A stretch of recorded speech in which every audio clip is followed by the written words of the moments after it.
Hi everybody, it's Tom from Vehicle Visionary. Today I've borrowed this 2021 and slash 2022 because there really are no significant changes between the two model years, so take your pick. But this is the Hydro Blue Jeep Unlimited Sahara 4XE. I borrowed it from my friends at Hebert's Town and Country here in Shreveport, Louisiana. And we're going to take a look at exactly what you can expect to find if this is something you wish to buy. And there are some big advantages here. You aren't going to be hurting for horsepower or torque. You're not going to be hurting for the ability to tow if you wish to. The cargo capacity is still solid here. You really just have a typical Jeep. It's just a hybrid powertrain. And there's one thing that's here with this hybrid model that you typically won't see when it comes to vehicles with hybrid powertrains. Okay, when people hear about a hybrid powertrain, they typically expect low numbers for horsepower and torque. Not here. 375 horsepower, and the torque numbers come in at 420 pounds-feet. That's made it to not a CVT. That's good news, guys, and I think that's no surprise to Jeep enthusiasts and those who are in the know about these vehicles. It's an 8-speed automatic transmission, so that obviously makes a big difference. For those who are saying, man, I'd love to have a hybrid vehicle, but I don't like the continuously variable single-speed transmission, well, here's a great option for you. What about MPGs? On gas only, you're looking at 20 miles per gallon. Put that combination together with electricity, it's going to be 49 miles per gallon, an impressive number. 0 to 60 is not neck snapping by any means at 6.5 seconds, but still not bad. Going to get you down the road just fine. If you're wondering where the charge port is for that electric motor, it's going to be found right here on the driver's side, on the driver's side fender. Very easy to gain access to. And a question that I know a lot of people are going to ask, how far can you drive on electric only? 21 miles is what Jeep says, but I'm curious to know, for those of you who own a model like this, tell me down in the comments what your numbers had been. Have they been more or less than 21 miles? So let's talk about capabilities as far as towing and cargo capacity go. Towing numbers come in at 3,500 pounds. What about cargo capacity? 27.7 all the way up to 67.4 cubic feet. When obviously you lower the rear seat, you can maximize your cargo space. And there is the charging cable. Obviously is going to come with the vehicle for those who are wondering, so you've got a good option there. Also, you're going to find, let's just take a look here, get the camera to move in the right place, 12-volt power outlet right there. And it goes without saying that obviously the roof comes off, all that good stuff. You've got the roll bar up here. I can't take that off by myself, so we'll just have to throw some pictures up or something to show you what that looks like, but I'm pretty sure you probably already know. And let's take a look at what rear seat passengers will be greeted by when they hop inside. A little bit of storage with the map pockets here. You've got the fold-down armrest with cup holders built in. Give you a good shot of that.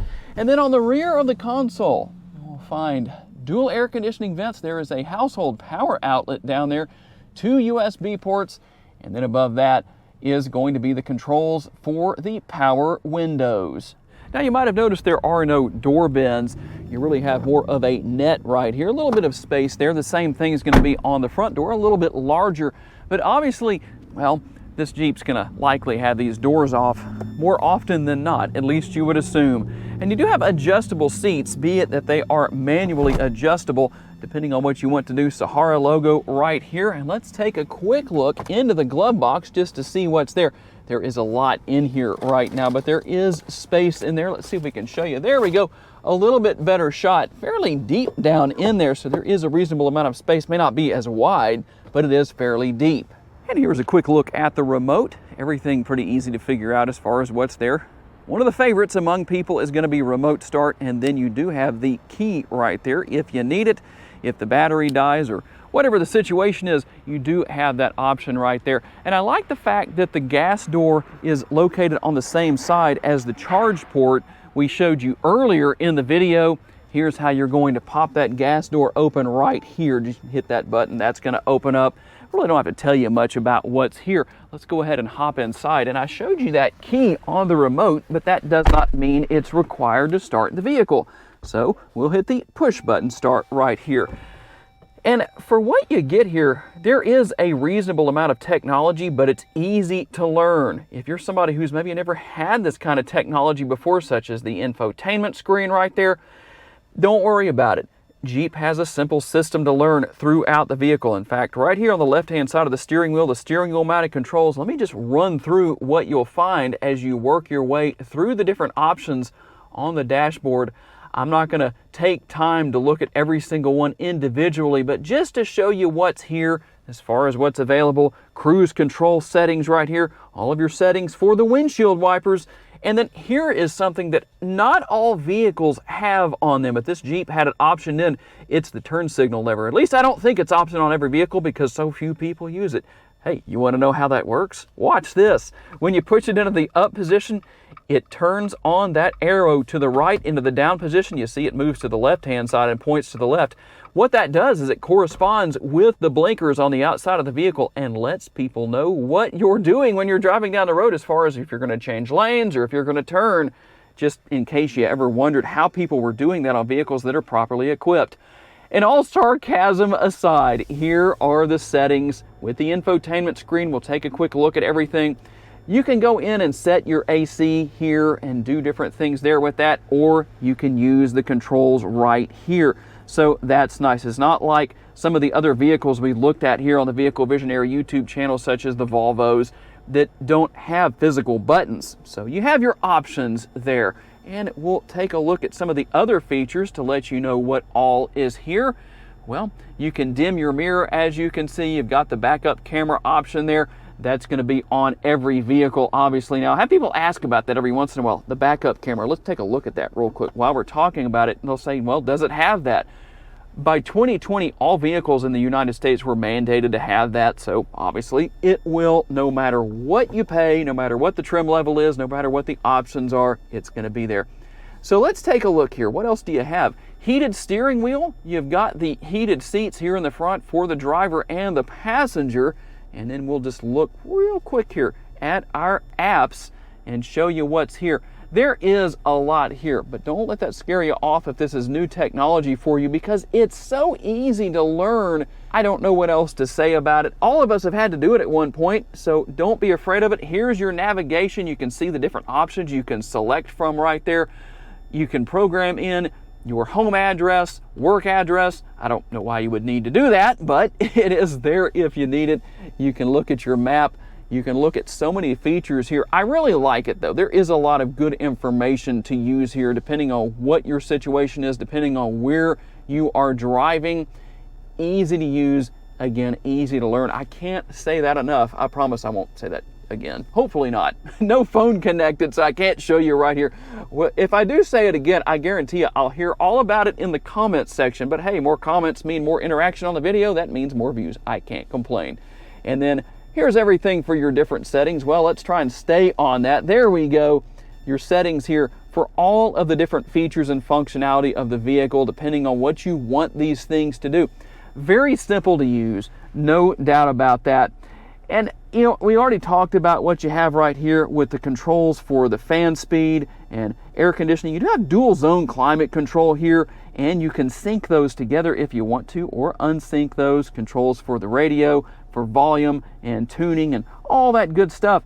And being that it's a Jeep, obviously you're not going to have the controls for the windows on the doors because they aren't always going to be on. They're right here with all that functionality you would expect. And what about connectivity here in the front seat? The 12-volt power outlet, and then right here, this cover that says media. Well, you have an auxiliary power port right there. You've got the USB options also, and you can turn different auxiliary options on and off depending on what you have. Everything's no big deal here as far as anything that's out of the ordinary, but here's the controls for four-wheel drive. The shifter. On these Jeeps, yeah, you're not going to see the push-button shifters, at least not anytime soon. I don't know if we ever will, but I know a lot of people don't like the push-button shifters. If you want to go into manual mode and manually change gears, well, there's how you do that. Now, I do think it's a little bit interesting right here that to gear up, you pull back. To gear down, you push up. To me, that seems a little backwards, but I don't know. I guess you can get used to it. Not really a big deal, just something that I noticed. Your parking brake, an old school parking brake, even has that sound. It just kind of takes you back if you've ever driven a manual transmission. For those of you who haven't, you probably won't get that. And here's the multitasking lid for the console. Why is it a multitasking lid? Because it's not just a lid, it's also an armrest. And then you have two compartments here. Just a little bit of space there. You could probably throw some snacks right there if you wanted to. And then there's another latch that allows you to open this area. And there's another USB port right there. So another option there, and some space within the console itself. But one thing I've been curious about is to see exactly how this hybrid Jeep performs out on the road. Let's go find out on a test drive. All right, we're sitting here waiting for this light to turn green to start our test drive officially, but it's funny, if you listen, you can hear the turn signals on. So if you wonder if I actually use my blinkers, and I don't just say sarcastic things about the blinkers, I do use them. So I have my blinker on right now. You can hear that real well because obviously the gas engine isn't running at the moment. So in case you were ever curious to see what that's like, it is really quiet. Let's just listen for a couple of seconds. Yeah, that's pretty interesting. Probably takes a little getting used to. Obviously, if you were alone in the vehicle, you'd probably have the radio on, maybe talking to someone on your cell phone via Apple CarPlay or Android Auto, just so we know for sure there. But let's see how this Jeep does. We're going to hit the pedal here and just see how long it takes to accelerate up to a reasonable speed. You know what? I'm actually, wow. That is really impressive. And even though it's not going to be super duper fast, it's not going to snap your neck back, snap your head back, and hit the headrest like a TRX would, but easing into the pedal like I did right there, I didn't just floor it, I only got to about half throttle, half pedal basically. I was very impressed. So if you're wondering, what is this going to be like to have to accelerate up to highway speeds, or if you need to pass a slower moving car on a 2-lane road when it's safe to do so? Let me cover my bases there, so I'm giving you good advice. I don't think this Jeep's going to have any trouble at all. That was actually very impressive to me, considering what's under the hood. But 375 horsepower is by no means light. So you're really not hurting for horsepower in any form or fashion. Well, it's just one of those things where, well, it's not made to go really, really fast. So it's not going to accelerate up to speed as quick as it might otherwise with other powertrains, with other tune-ups under the hood, different things like that. But let's get out here and just try one more time and see how it goes. We're going to get into a straightaway here before I do that, because it is a Jeep. It has the aerodynamics of a brick, and it's not going to handle like a high-performance car. But I am cruising through here at the speed limit, and no problems. I'm doing 45, 50, about 50 miles an hour right now. It does ride like a Jeep, but heck, what else would you expect? But let's see, there's nobody behind me. I'm gonna just do this. I don't have the draggy set up, but I'm really not worried about how long this takes. Let's just do this from a dead stop and see what happens. So we're gonna come to a complete stop here. Try and do this quickly in case anyone comes around the corner. Now I have to say, from a dead stop, it's not impressive to take off like that. But once you have some RPM built up and you're in a little bit higher gear in that 8-speed transmission from here, it's not going to accelerate as slowly. Now, I don't want to go too fast down here because obviously this person just pulled out in front of us, but that's okay. The difference, 0 to 60 from a dead stop, not impressive at all. But I talked about that earlier. 6.5 seconds. Let's get that right. 6.5 seconds. Probably a little quicker, but not going to make that big of a difference. But I tell you what, when you're up and rolling and you need to go, this Jeep will go. Overall, I'm really impressed. For a hybrid powertrain, this is probably the best that I've done out of all the different vehicles that I've reviewed over the last few years here on YouTube. Jeep has definitely done a great job. So now that Jeep has thrown their hat into the hybrid game, well, tell me what your plans are. If you plan to buy a Jeep, what model? Do you want the hybrid powertrain? Tell me why not, and tell me what model of Jeep you plan to buy in 2022. Gotta say a special thanks to my friends here at Hebert's Town & Country for loaning me this Jeep for the day, and all of you for being kind enough to take the time to watch. If you enjoyed this video, make sure to check out another of the videos that's on the screen right now, and I will see you there.